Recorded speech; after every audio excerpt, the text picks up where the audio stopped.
Actually, Circ was founded about 15 years ago, and we initially were a biofuels company.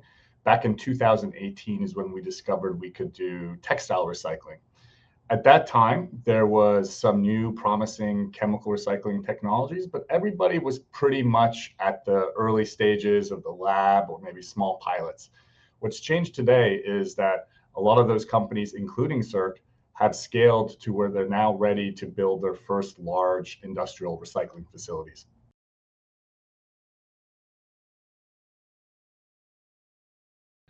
I'm biased. I always want things to move faster for sustainability, not just in fashion, but across the board in different industries.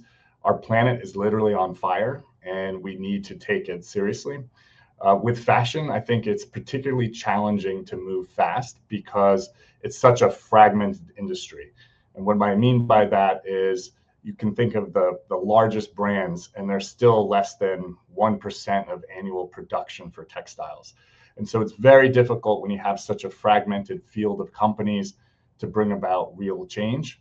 I think regulation is certainly trying to do that, but in an ideal world, we'd find a way to do it from within the industry.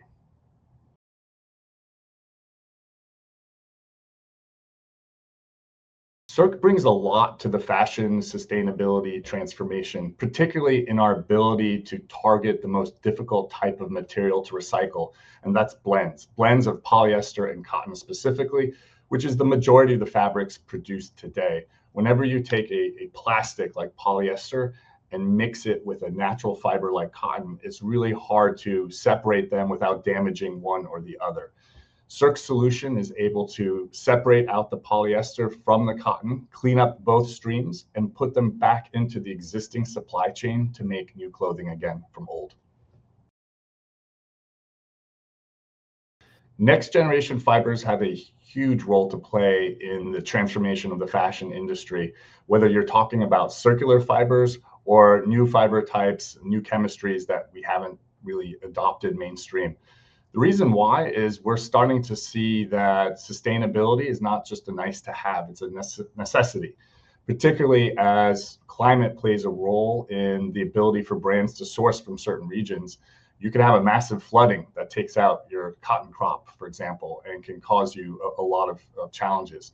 We have geopolitical conflicts or tariffs and other functions which really can be disruptive to brands. And so sustainability gives you extra protection and extra strength, particularly circularity when you're just taking old things that are going to go to the landfill or be burned for incineration and instead reusing them. And so I'm very excited to see that. I'm also very excited that in the last, I would say, 8 to 12 months, we've really felt brands pulling more for next generation fibers. And particularly as we're starting to see more legislation come online, both in Europe, but also in the United States, in places like California.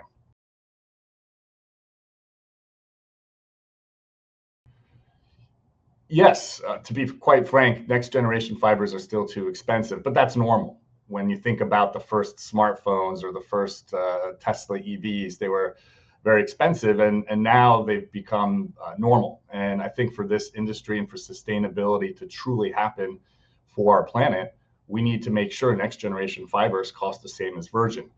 And we have very clear visibility how to get there. It really takes scale and it takes money, but it won't happen overnight. And so I think we have to be patient. We also have to accept that there's a lot of margin on apparel. A lot of that margin goes to have excess inventory, that margin goes for marketing. If we applied some of that margin towards next gen fibers, we could quickly get the scale we need in order to bring those prices down so that the same prices as virgin materials.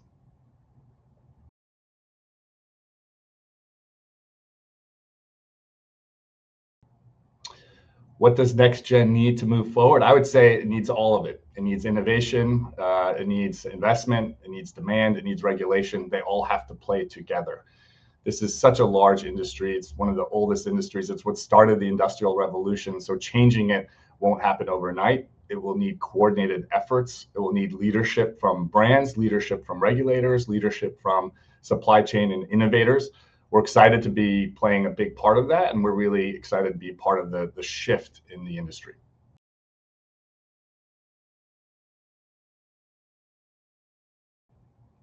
Circ's really fortunate to be working with some of the biggest players in the fashion industry today, but it took us some time to earn that trust. We learned very quickly that showing statistics from labs or quality assurance tests was not enough. This is a very tactile industry where fabric matters and people really need to feel it.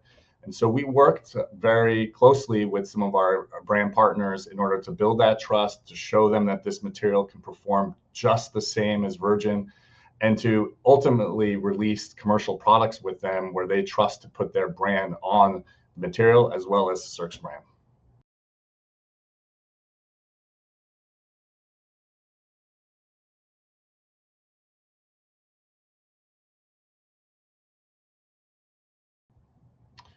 Textile to textile recycling is a viable business today.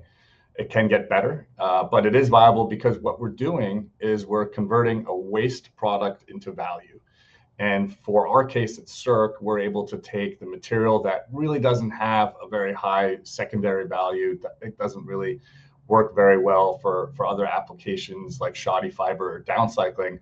And so by starting with a cheaper feedstock, we're able to get the economics to make a good business.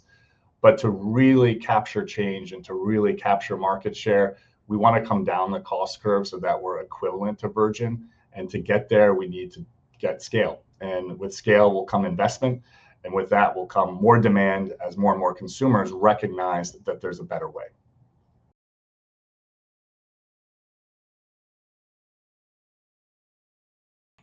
Textile to textile recycling certainly can be a catalyst to bring some reshoring of industry and supply chain to Europe. I don't think it will do all. The reason being, there's just been so much investment overseas over the last several decades. And there's also a lot of know-how overseas in terms of how to do the latest and greatest in terms of textile manufacturing.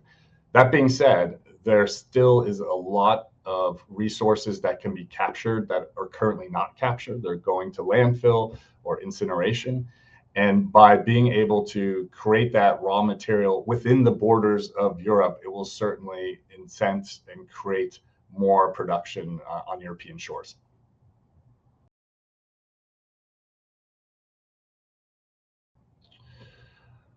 There is some fatigue, I think, with sustainability in general. And it certainly hasn't been helped by politics, particularly from the United States, where ESG has almost become a bad word or a bad phrase. I also think that there's a lack of understanding in just what it takes to bring on board some of these new sustainability technologies. In the case of chemical recycling, you're talking about real industrial chemical facilities that require a significant amount of engineering work, a significant amount of capital, and it takes time to do it and to do it right. But it's important that we do it right. And so I think there are some elements of the industry that are a little fatigued. We've been talking about circularity for quite some time.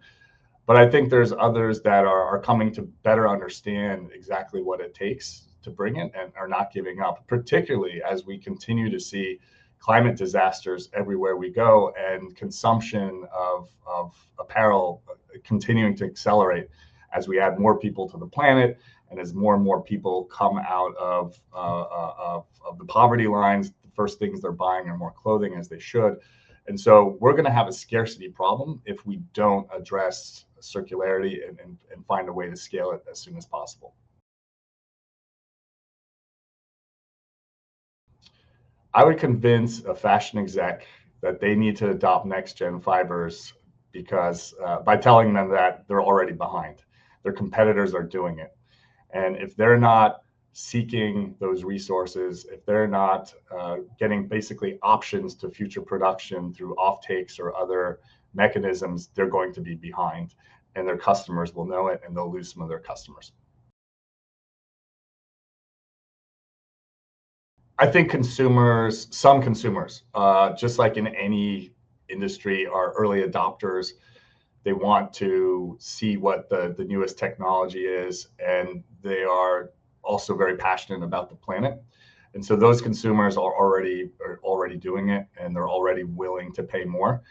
There's a growing group that's becoming more aware, particularly as the younger generation spreads information through TikTok and other methods, to recognize that a lot of their clothing brands don't respect their values. However, there's still, I think, a lot of debate on what the price sensitivity is and how much more can be paid. On that matter, I'll say this. When you buy an airline ticket to fly someplace, that ticket price, 40% of that is the fuel that goes into the plane. So if you're trying a new generation of fuel that costs 2 times or 3 times more, it really impacts the final price of that airplane ticket. But the fibers that go into clothing are only a few percent of the price that the consumer is paying. And so I think we have to have some transparency among the supply chain to really understand, is it really that much more for the customer? And how can we work together as an industry to bring that cost even down so it will be on par with virgin clothing? But we're not far away. And I think if we can work very closely with brands and consumers, you will see more and more consumers demanding and expecting and wanting circularity, because it performs just as well as the existing clothes today, but it's better, much better for our planet.